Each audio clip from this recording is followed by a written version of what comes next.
Distinguished delegates to the world's Parliament of Religions, ladies and gentlemen, welcome to the afternoon session of the opening day today, the 11th of September, 1893. We now introduce you to Swami Vivekananda from India and request him to address us. Swami Vivekananda. Sisters and brothers of America,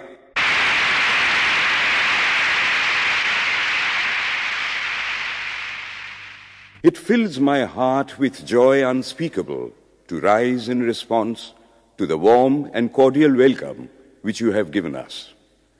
I thank you in the name of the most ancient order of monks in the world. I thank you in the name of the Mother of Religions, and I thank you in the name of the millions and millions of Hindu people of all classes and sects. My thanks also to some of the speakers on this platform who, referring to the delegates from the Orient, have told you that these men from far-off nations may well claim the honor of bearing to different lands the idea of toleration. I am proud to belong to a religion which has taught the world both tolerance and universal acceptance. We believe not only in universal toleration, but we accept all religions as true. I am proud to belong to a nation which has sheltered the persecuted and the refugees of all religions and all nations of the earth. I am proud to tell you that we have gathered in our bosom the purest remnant of the Israelites who came to southern India and took refuge with us in the very year in which their holy temple was shattered to pieces by Roman tyranny. I am proud to belong to the religion which has sheltered and is still fostering the remnant of the grand Zoroastrian nation. I will quote to you, brethren, a few lines from a hymn which I remember to have repeated from my earliest boyhood, which is every day repeated by millions of human beings. As the different streams, having their sources in different places, all mingle their water in the sea, so, O Lord, the different paths which men take through different tendencies, various though they appear, crooked or straight, all lead to Thee. The present convention, which is one of the most august assemblies ever held, is in itself a vindication, a declaration to the world of the wonderful doctrine preached in the Gita. Whosoever comes to me, through whatsoever form, I reach him. All men are struggling through paths which in the end lead to me. Sectarianism, bigotry, and its horrible descendant, fanaticism, have long possessed this beautiful earth. They have filled the earth with violence, drenched it often and often with human blood, destroyed civilization, and sent whole nations to despair. Had it not been for these horrible demons, human society would be far more advanced than it is now. But their time is come, and I fervently hope that the bell that tolled this morning in honor of this convention may be the death knell of all fanaticism, of all persecutions with the sword or with the pen, and of all uncharitable feelings between persons wending their way to the same goal.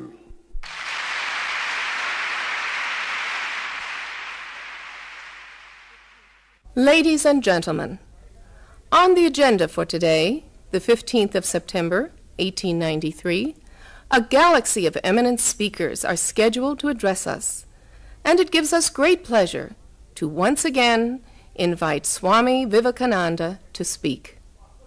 His subject for today, Why We Disagree.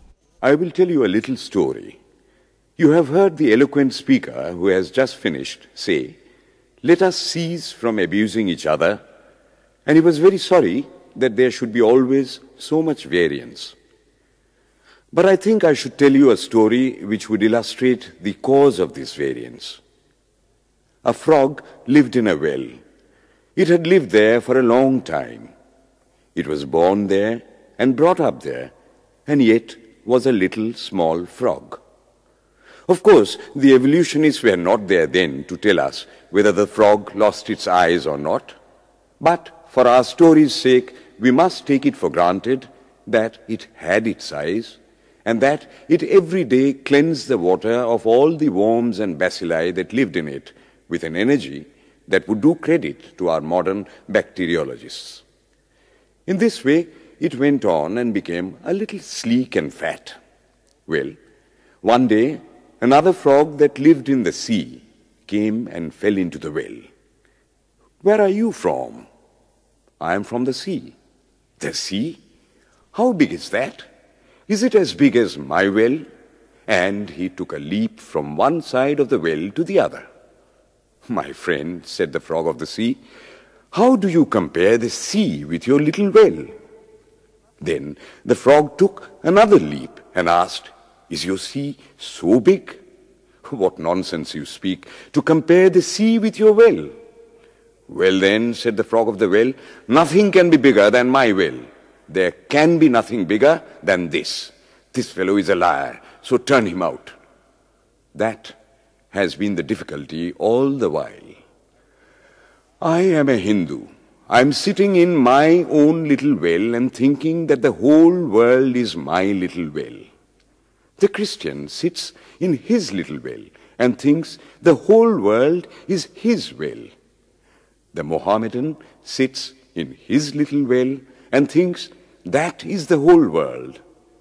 I have to thank you of America for the great attempt you are making to break down the barriers of this little world of ours, and hope that in the future the Lord will help you to accomplish your purpose.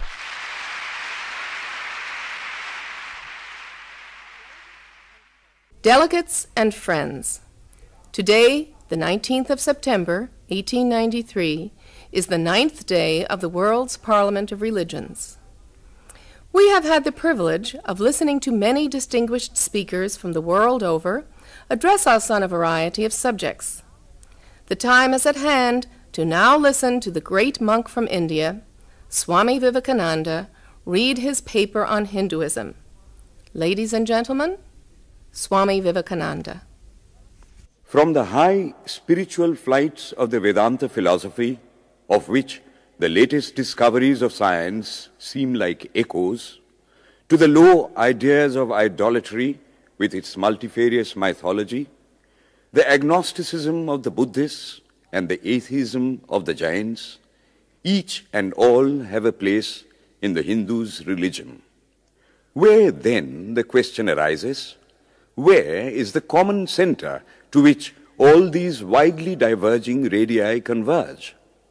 Where is the common basis upon which all these seemingly hopeless contradictions rest? And this is the question I shall attempt to answer. The Hindus have received their religion through revelation, the Vedas. They hold that the Vedas are without beginning and without end. It may sound ludicrous to this audience how a book can be without beginning or end. But by the Vedas, no books are meant. They mean the accumulated treasury of spiritual laws discovered by different persons in different times. Just as the law of gravitation existed before its discovery and would exist if all humanity forgot it, so is it with the laws that govern the spiritual world. The moral, ethical, and spiritual relations between soul and between individual spirits and the Father of all spirits were there before their discovery and would remain even if we forgot them. The discoverers of these laws are called rishis, and we honor them as perfected beings. I'm glad to tell this audience that some of the very greatest of them were women. Here it may be said that these laws, as laws, may be without end, but they must have had a beginning. The Vedas teach us that creation is without beginning or end. Science is said to have proved that the sum total of cosmic energy is always the same. Then, if there was a time when nothing existed, where was all this manifested energy? Some say it was in a potential form in God.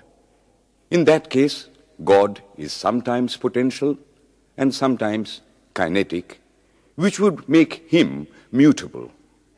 Everything mutable is a compound, and everything compound must undergo that change which is called destruction. So, God would die, which is absurd. Therefore, there never was a time when there was no creation.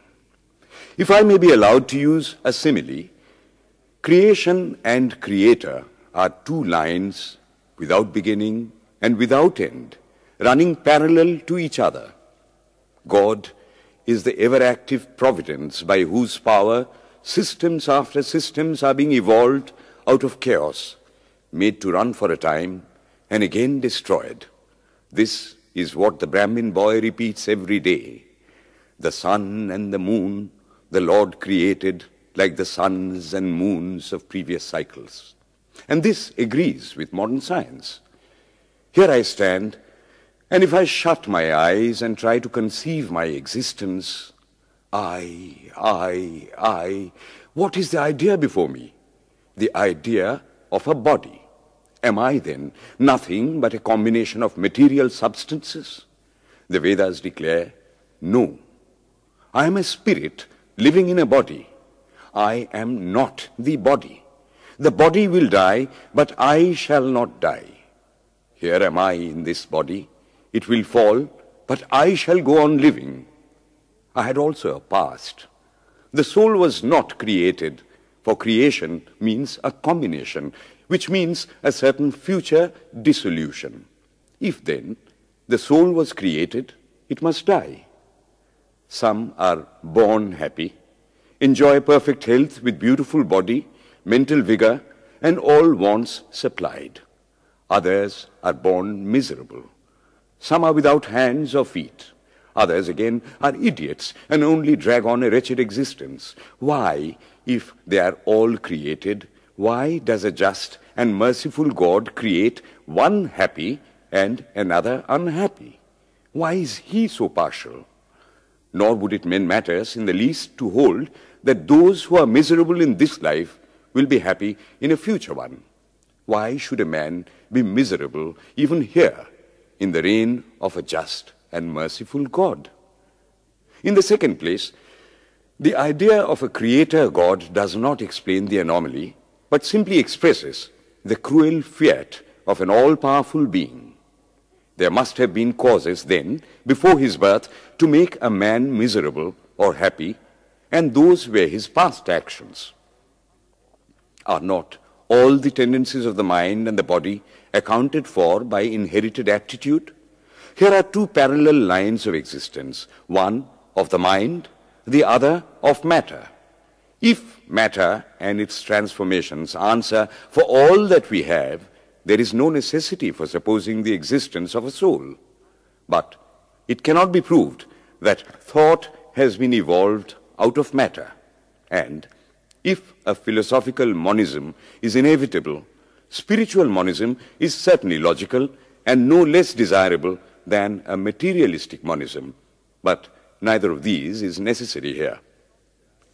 We cannot deny that bodies acquire certain tendencies from heredity, but those tendencies only mean the physical configuration through which a peculiar mind alone can act in a peculiar way. There are other tendencies peculiar to a soul caused by his past actions, and a soul with a certain tendency would, by the laws of affinity, take birth in a body which is the fittest instrument for the display of that tendency. This is in accord with science, for science wants to explain everything by habit, and habit is got through repetitions. So, repetitions are necessary to explain the natural habits of a newborn soul, and since they were not obtained in this present life, they must have come down from past lives. There is another suggestion. Taking all these for granted, how is it that I do not remember anything of my past life? This can be easily explained. I am now speaking in English. It is not my mother tongue. In fact, no words of my mother tongue are now present in my consciousness. But let me try to bring them up. And they rush in. That shows that consciousness is only the surface of the mental ocean, and within its depths are stored up all our experiences. Try and struggle. They would come up, and you would be conscious even of your past life. This is direct and demonstrative evidence. Verification is the perfect proof of a theory, and here is the challenge thrown to the world by the rishis. We have discovered the secret by which the very depths of the ocean of memory can be stirred up. Try it, and you would get a complete reminiscence of your past life. So then, the Hindu believes that he is a spirit. Him the sword cannot pierce, him the fire cannot burn, him the water cannot melt, him the air cannot dry. Is nowhere, but whose center is located in the body, and that death means the change of this center from body to body. Nor is the soul bound by the conditions of matter. In its very essence, it is free, unbounded, holy, pure, and perfect. But somehow or other, it finds itself tied down to matter and thinks of itself as matter. Why should the free, perfect, and pure being be thus under the thraldom of matter, is the next question. How can the perfect soul be deluded into the belief that it is imperfect? We have been told that the Hindus shirk the question and say that no such question can be there. Some thinkers want to answer it by positing one or more quasi-perfect beings and use big scientific names to fill up the gap. But naming is not explaining. The question remains the same. How can the perfect become the quasi-perfect? How can the pure, the absolute, change even a microscopic particle of its nature? But the Hindu is sincere. He does not want to take shelter under sophistry. He is brave enough to face the question in a manly fashion, and his answer is, I do not know. I do not know how the perfect being, the soul, came to think of itself as imperfect, as joined to and conditioned by matter. But the fact is a fact for all that. It is a fact in everybody's consciousness that one thinks of oneself as the body. The Hindu does not attempt to explain why one thinks one is the body. The answer, that it is the will of God, is no explanation. This is nothing more than what the Hindu says, I do not know. Well then, the human soul is eternal and immortal, perfect and infinite, and death means only a change of center from one body to another. The present is determined by our past actions, and the future by the present. The soul will go on evolving up or reverting back from birth to birth and death to death. But here is another question. Is man a tiny boat in a tempest, raised one moment on the foamy crest of a billow and dashed down into a yawning chasm the next, rolling to and fro at the mercy of good and bad actions, a powerless, helpless wreck in an ever-raging, ever-rushing, uncompromising current of cause and effect, a little moth placed under the wheel of causation, which rolls on, crushing everything in its way, and waits not for the widow's tears or the orphan's cry? The heart sinks at the idea. Yet, this is the law of nature. Is there no hope? Is there no escape? Was the cry that went up from the bottom of the heart of despair. It reached the throne of mercy, and words of hope and consolation came down and inspired a Vedic sage, and he stood up before the world and in trumpet voice proclaimed the glad tidings. Hear ye, children of immortal bliss, even ye that reside in higher spheres. I have found the Ancient One who is beyond all darkness, all delusion. Knowing him alone, you shall be saved from death over again. Children of immortal bliss. What a sweet, what a hopeful name. Allow me to call you, brethren, by that sweet name, heirs of immortal bliss. Yea, the Hindu refuses to call you sinners. We are the children of God, the sharers of immortal bliss, holy and perfect beings. Ye divinities on earth, sinners. It is a sin to call a man so.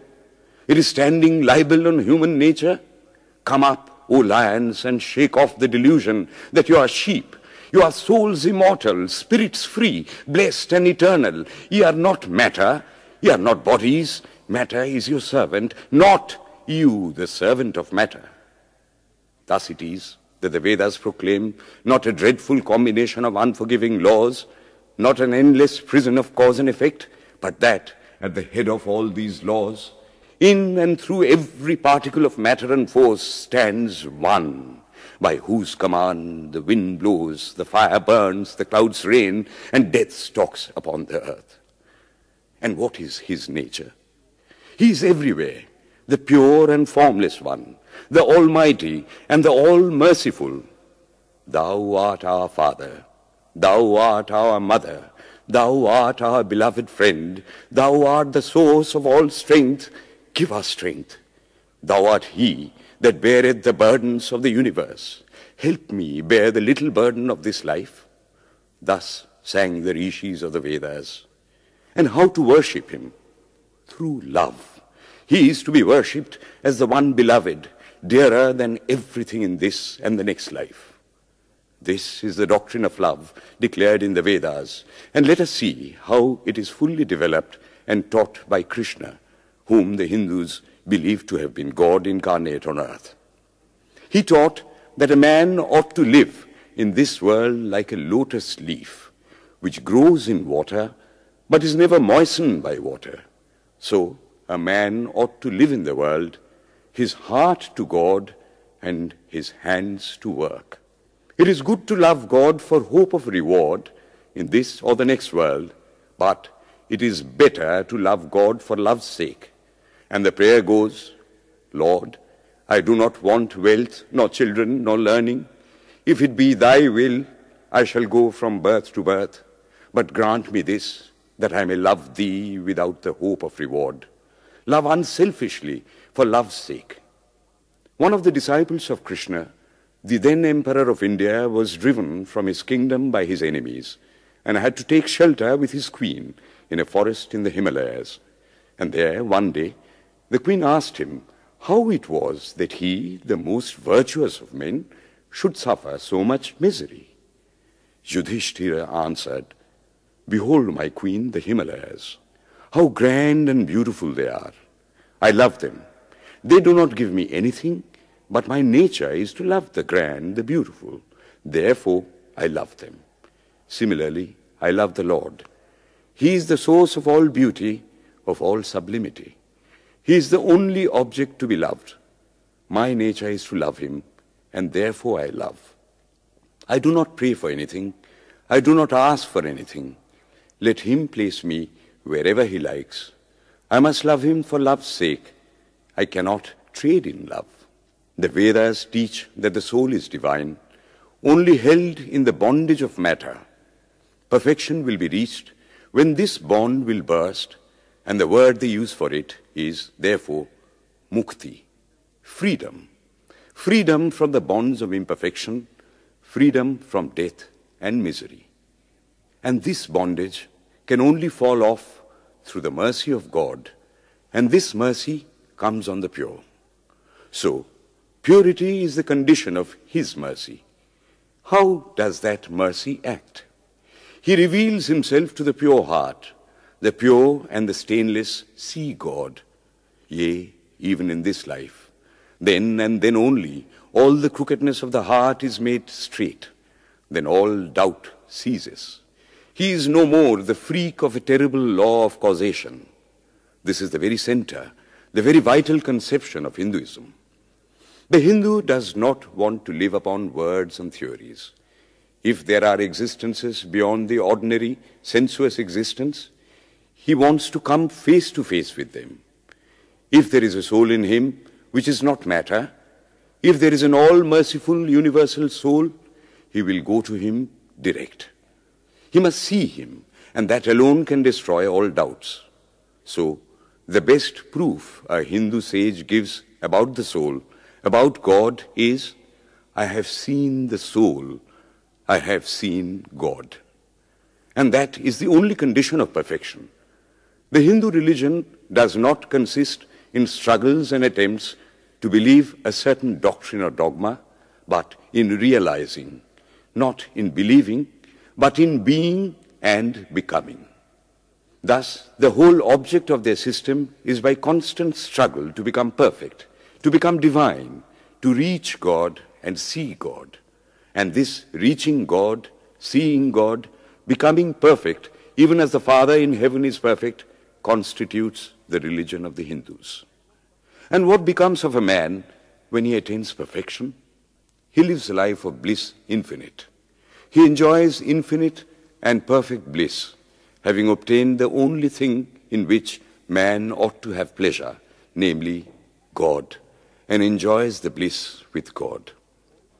So far, all the Hindus are agreed. This is the common religion of all the sects of India. But then, perfection is absolute, and the absolute cannot be two or three. It cannot have any qualities.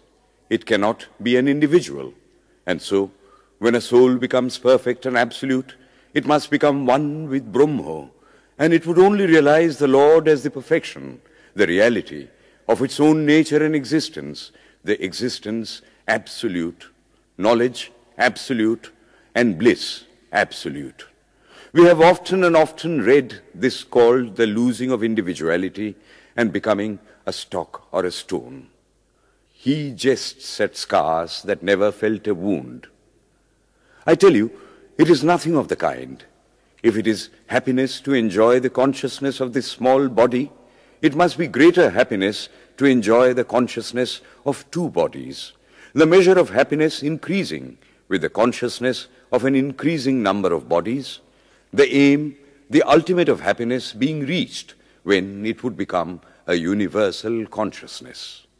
Therefore, to gain this infinite universal individuality, this miserable little prison individuality must go. Then alone can death cease when I am one with life. Then alone can misery cease when I am one with happiness itself. Then alone can all error cease when I am one with knowledge itself. And this is the necessary scientific conclusion. Science has proved to me that physical individuality is a delusion, that really my body is one little continuously changing body in an unbroken ocean of matter, and Advaita, or unity, is the necessary conclusion with my other counterpart, soul. Science is nothing but the finding of unity. As soon as science would reach perfect unity, it would stop from further progress, because it would reach the goal.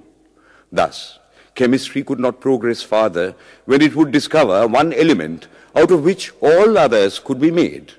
Physics would stop when it would be able to fulfill its services in discovering one energy of which all the others are but manifestations. And the science of religion become perfect when it would discover Him who is the one life in a universe of death, Him who is the constant basis of an ever-changing world, one who is the only soul of which all souls are but delusive manifestations. Thus is it, through multiplicity and duality, that the ultimate unity is reached. Religion can go no farther.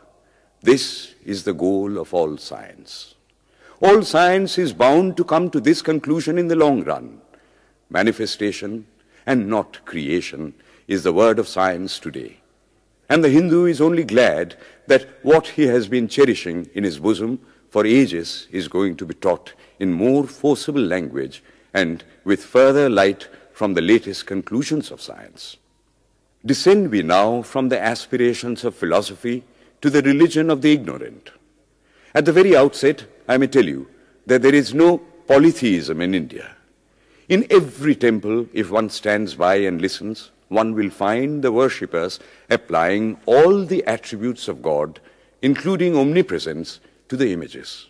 It is not polytheism, nor would the name henotheism explain the situation. The rose, called by any other name, would smell as sweet. Names are not explanations. The tree is known by its fruits. When I have seen amongst them that are called idolaters, men, the like of whom, in morality and spirituality and love, I have never seen anywhere, I stop and ask myself, can sin beget holiness? Superstition is a great enemy of man, but bigotry is worse. Why does a Christian go to church? Why is the cross holy? Why is the face turned toward the sky in prayer? Why are there so many images in the Catholic Church? Why are there so many images in the minds of Protestants when they pray? My brethren, we can no more think about anything without a mental image than we can live without breathing. By the law of association, the material image calls up the mental idea and vice versa. This is why the Hindu uses an external symbol when he worships. He will tell you it helps to keep his mind fixed on the being to whom he prays. He knows, as well as you do, that the image is not God, is not omnipresent. After all, how much does omnipresence mean to almost the whole world? It stands merely as a word, a symbol. Has God superficial area? If not, when we repeat that word omnipresent, we think of the extended sky or of space. That is all. As we find that somehow or other, by the laws of our mental constitution, we have to associate our ideas of infinity with the image of the blue sky or of the sea, so we naturally connect our idea of holiness with the image of a church, a mosque, or a cross. The Hindus have associated the ideas of holiness, purity, truth, omnipresence, and such other ideas with different images and forms.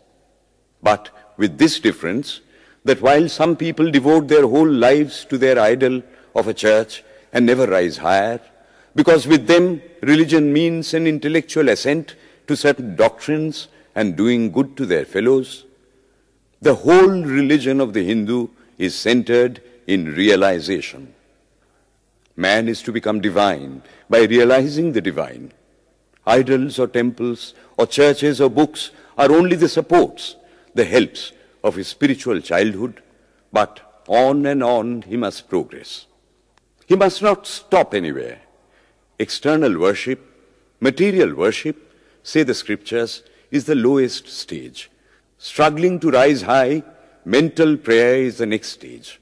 But the highest stage is when the Lord has been realized. Mark, the same earnest man who is kneeling before the idol tells you, him the sun cannot express, nor the moon, nor the stars, the lightning cannot express him, nor what we speak of as fire. Through him they shine.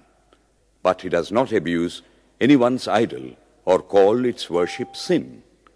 He recognizes in it a necessary stage of life. The child is father of the man. Would it be right for an old man to say that childhood is a sin or youth is a sin? If a man can realize his divine nature with the help of an image, would it be right to call that a sin? Nor, even when he has passed that stage, should he call it an error. To the Hindu, man is not traveling from error to truth, but from truth to truth, from lower to higher truth.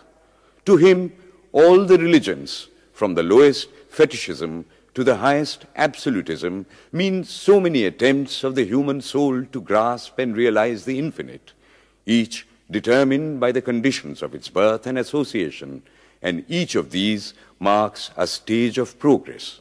And every soul is a young eagle soaring higher and higher, gathering more and more strength till it reaches the glorious sun.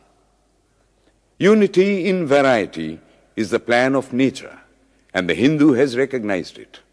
Every other religion lays down certain fixed dogmas and tries to force society to adopt them. It places before society only one coat which must fit Jack and John and Henry all alike. If it does not fit John or Henry, he must go without a coat to cover his body.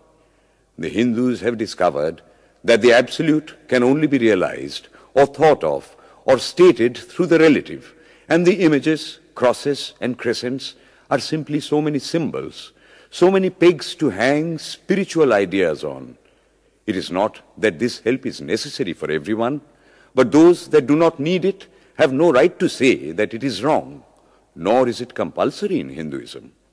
One thing I must tell you, idolatry in India does not mean anything horrible. It is not the mother of harlots.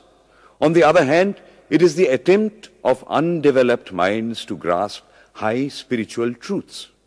The Hindus have their faults, they sometimes have their exceptions, but mark this, they are always for punishing their own bodies and never for cutting the throats of their neighbors. If the Hindu fanatic burns himself on the pyre, he never lights the fire of inquisition. And even this cannot be laid at the door of his religion any more than the burning of witches can be laid at the door of Christianity. To the Hindu, then, the whole world of religions is only a traveling, a coming up of different men and women through various conditions and circumstances to the same goal.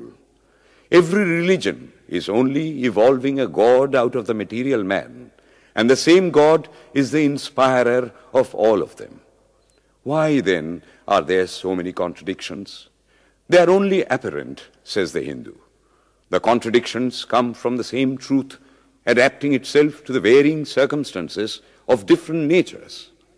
It is the same light coming through glasses of different colors, and these little variations are necessary for purposes of adaptation. But in the heart of everything, the same truth reigns. The Lord has declared to the Hindu in his incarnation as Krishna, I am in every religion as the thread through a string of pearls. Wherever thou seest extraordinary holiness and extraordinary power raising and purifying humanity, know thou that I am there. And what has been the result? I challenge the world to find throughout the whole system of Sanskrit philosophy any such expression as that the Hindu alone will be saved and not others. Says Vyasa, we find perfect men even beyond the pale of our caste and creed. One thing more, how then can the Hindu, whose whole fabric of thought centers in God, believe in Buddhism, which is agnostic, or in Jainism, which is atheistic? The Buddhists or the Jains do not depend upon God, but the whole force of their religion is directed to the great central truth in every religion, to evolve a God out of man. They have not seen the Father, but they have seen the Son, and he that hath seen the Son hath seen the Father also. This, brethren, is a short sketch of the religious ideas of the Hindus. The Hindu may have failed to carry out all his plans, but if there is ever to be a universal religion, it must be one which will have no location in place or time, which will be infinite like the God it will preach, and whose sun will shine upon the followers of Krishna and of Christ, on saints and sinners alike, which will not be Brahminic or Buddhistic, Christian or Mohammedan, but the sum total of all these, and still have infinite space for development, which in its Catholicity will embrace in infinite arms and find a place for every human being from the lowest groveling savage, not far removed from the brute, to the highest man towering by the virtues of his head and heart almost above humanity, making society stand in awe of him and doubt his human nature. It will be a religion which will have no place for persecution or intolerance in its polity, which will recognize divinity in every man and woman, and whose whole scope, whose whole force will be centered in aiding humanity to realize its own true divine nature. May he, who is the Brahma of the Hindus, the Ahura Mazda of the Zoroastrians, the Buddha of the Buddhists, the Jehovah of the Jews, the Father in heaven of the Christians, give strength to you to carry out your noble idea. The star arose in the east. It traveled steadily towards the west, sometimes dimmed and sometimes effulgent, till it made a circuit of the world. And now it is again rising on the very horizon of the east, the borders of the Sanpo, 1,000-fold more effulgent than it ever was before.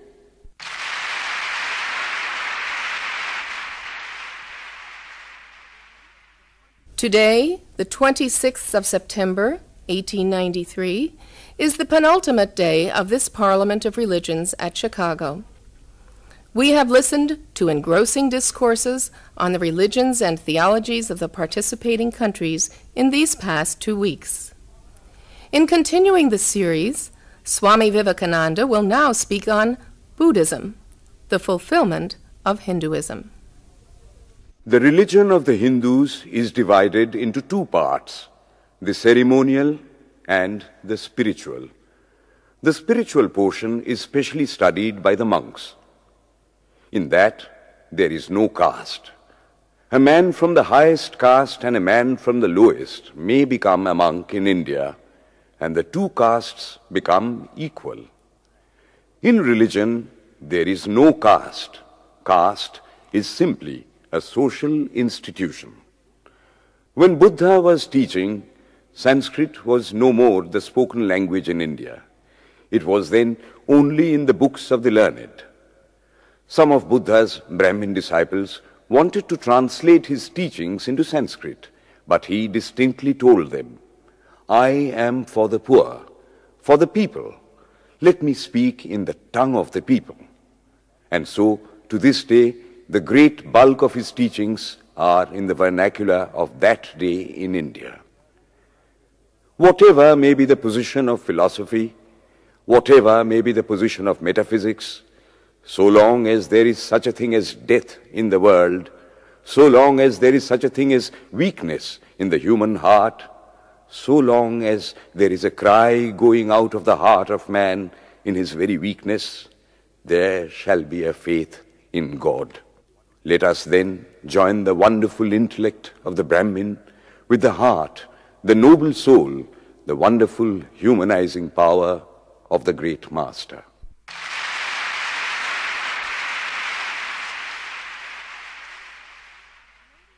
Ladies and gentlemen, in a short while from now, the World's Parliament of Religions at Chicago will come to a close. And this day, the 27th of September, 1893, will go down in history as a landmark for more reasons than one. It is in the fitness of things that we now call upon Swami Vivekananda from India to address this final session. The world's Parliament of Religions has become an accomplished fact, and the merciful Father has helped those who labored to bring it into existence and crown with success their most unselfish labor. My thanks to those noble souls whose large hearts and love of truth first dreamt this wonderful dream and then realized it. My thanks to the shower of liberal sentiments that has overflowed this platform. My thanks to this enlightened audience for their uniform kindness to me and for their appreciation of every thought that tends to smooth the friction of religions. A few jarring notes were heard from time to time in this harmony. My special thanks to them, for they have, by their striking contrast, made the general harmony the sweeter. Much has been said of the common ground of religious unity.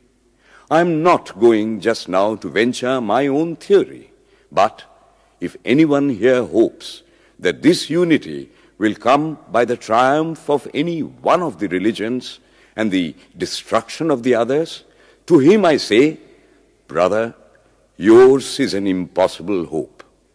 Do I wish that the Christian would become Hindu? God forbid. Do I wish that the Hindu or Buddhist would become Christian? God forbid. The seed is put in the ground, and earth and air and water are placed around it.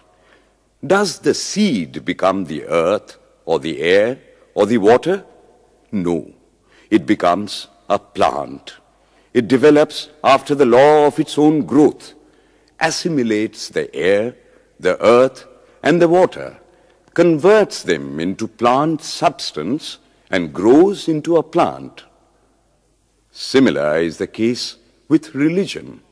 The Christian is not to become a Hindu or a Buddhist, nor a Hindu or a Buddhist to become a Christian, but each must assimilate the spirit of the others and yet preserve his individuality and grow according to his own law of growth. If the Parliament of Religions has shown anything to the world, it is this. It has proved to the world that holiness, purity, and charity are not the exclusive possessions of any church in the world, and that every system has produced men and women of the most exalted character. In the face of this evidence, if anybody dreams of the exclusive survival of his own religion and the destruction of others, I pity him from the bottom of my heart and point out to him that upon the banner of every religion will soon be written, in spite of resistance, help and not fight, assimilation and not destruction, harmony and peace and not dissension.